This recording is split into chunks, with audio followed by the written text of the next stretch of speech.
Hey everybody, just back on here because I'm trying to get my weekly videos uploaded, or at least my the amount I'd like to get uploaded.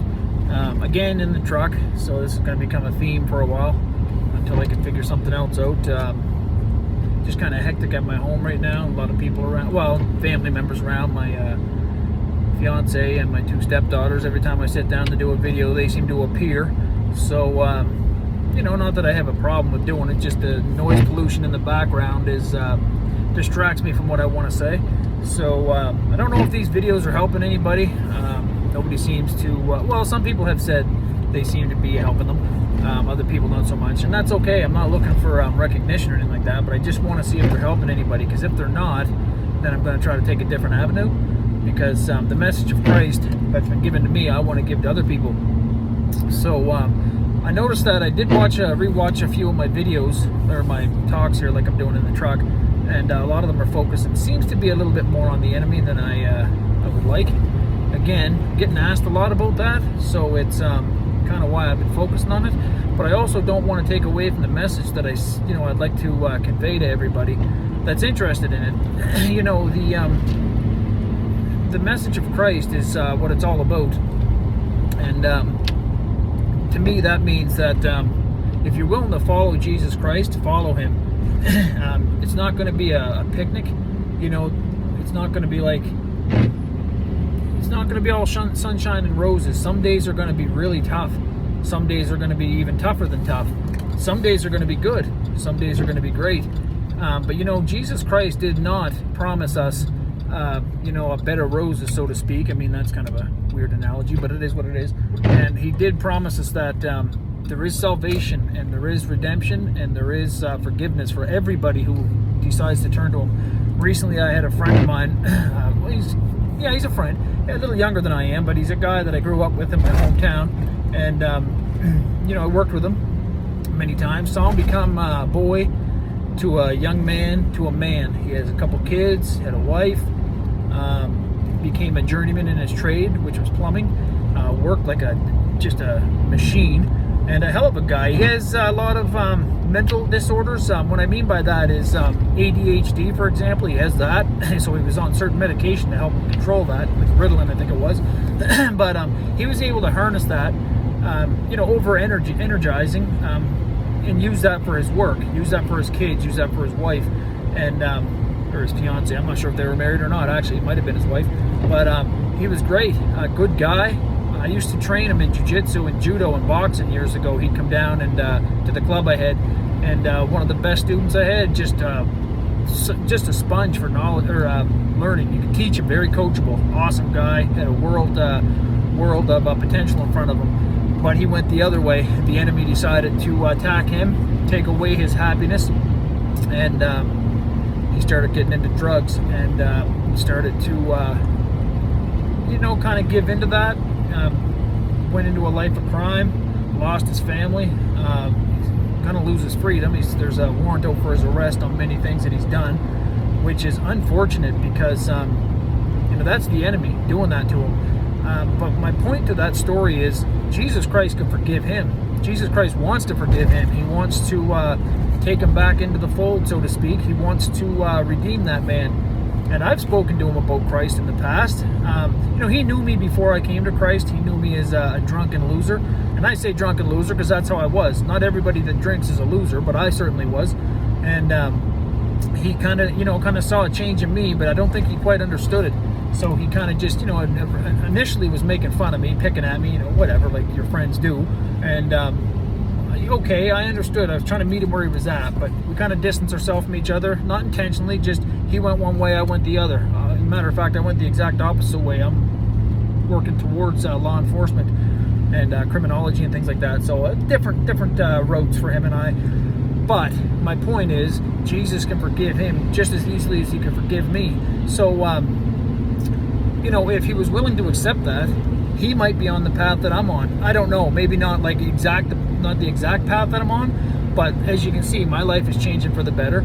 I feel like, yeah, it's an uphill battle at all times, but it's a battle I enjoy doing. You know, like for example, if I go to a jiu-jitsu class or a judo class or a kickboxing class or boxing, I trained with a gentleman. I don't know if anybody knows of him. His name's Art Hafey. He was a world champion back in the 70s. He was the Toy Tiger. There's a movie made about him and stuff. If you didn't see that movie, go see it. His name's Art Hafey. He was a short little guy, fought in the same rings and trained with Muhammad Ali and big names like that. So he was quite up there with his knowledge, and he trained me. And sometimes going into the classes, or not the classes, he did one-on-one with me. So going into those training sessions with him was like, oh my heavens, I don't think I can do this today. This guy's going to brutalize me. And he certainly did. It seemed like the days that I was even more tired is when he really damped it up and just put me through hell. But you know, because of that, I was able to learn a lot, and my boxing game at least was able to go up quite a bit. And I was taking out guys in my club that weren't training with us that you know, I couldn't take out before. But after training about a year or 8-9 months with him, he whipped me into a boxer. These guys were not boxers, so I was putting them away, not intentionally, but I was, you know, just because I was getting better. But they all started wanting to train with him, so it was great because they saw how much I improved.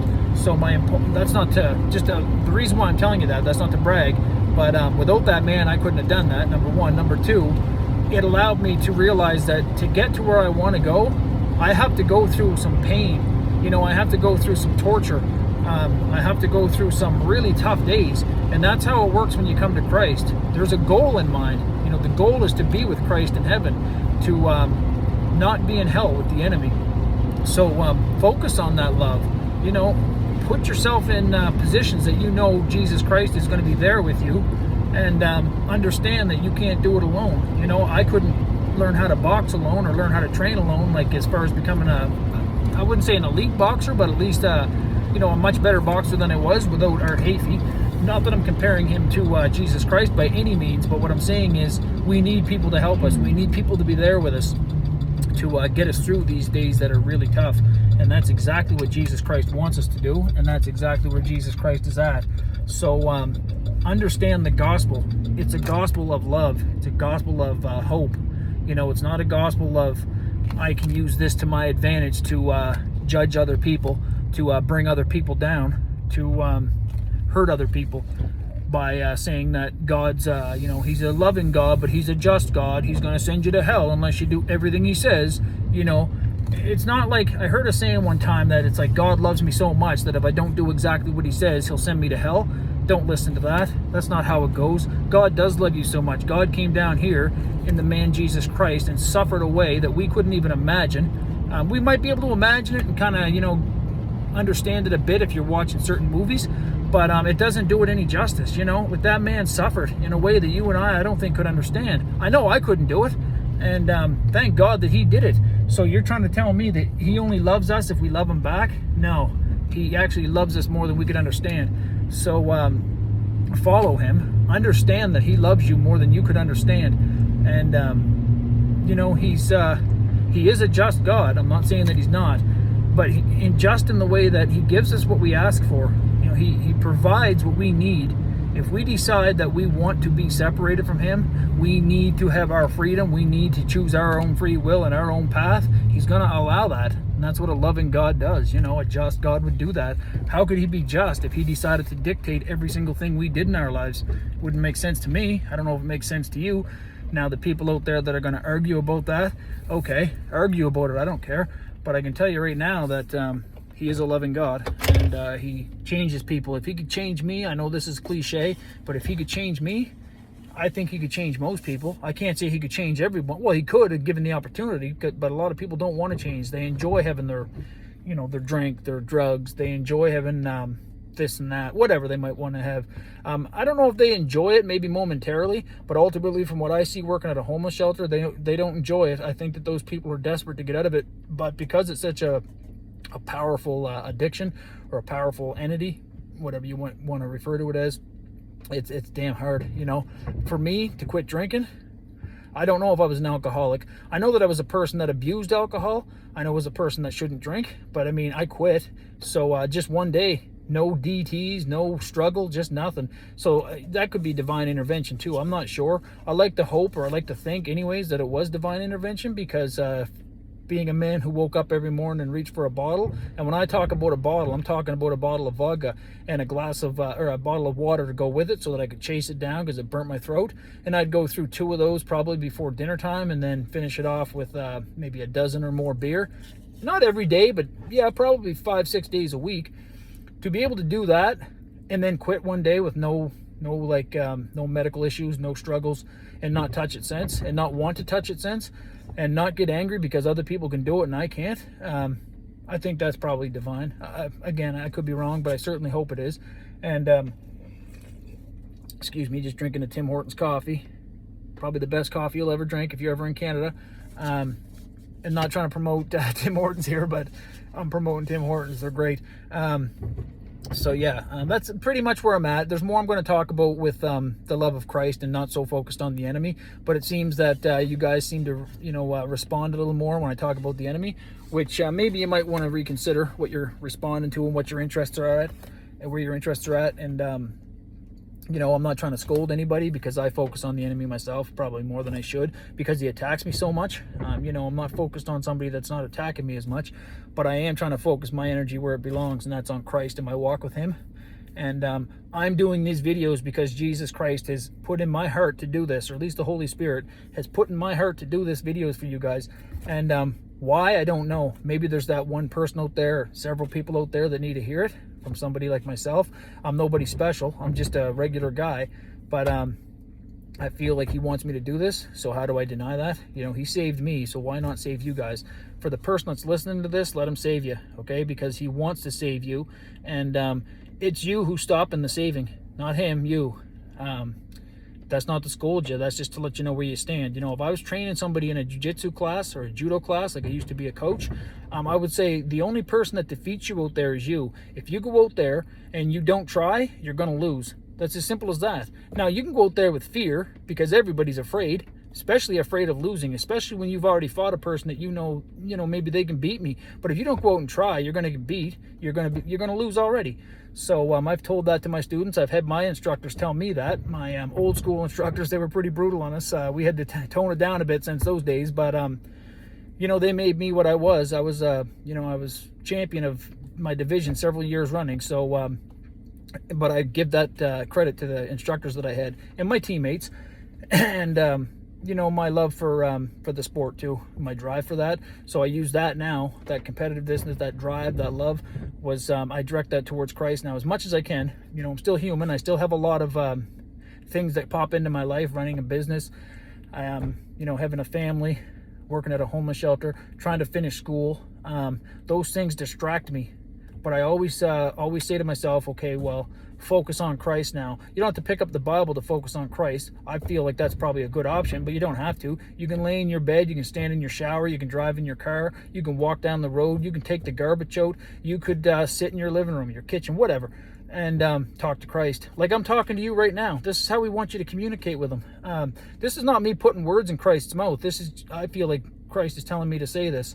So I hope that helps somebody, and if it doesn't, then don't listen to a word I said.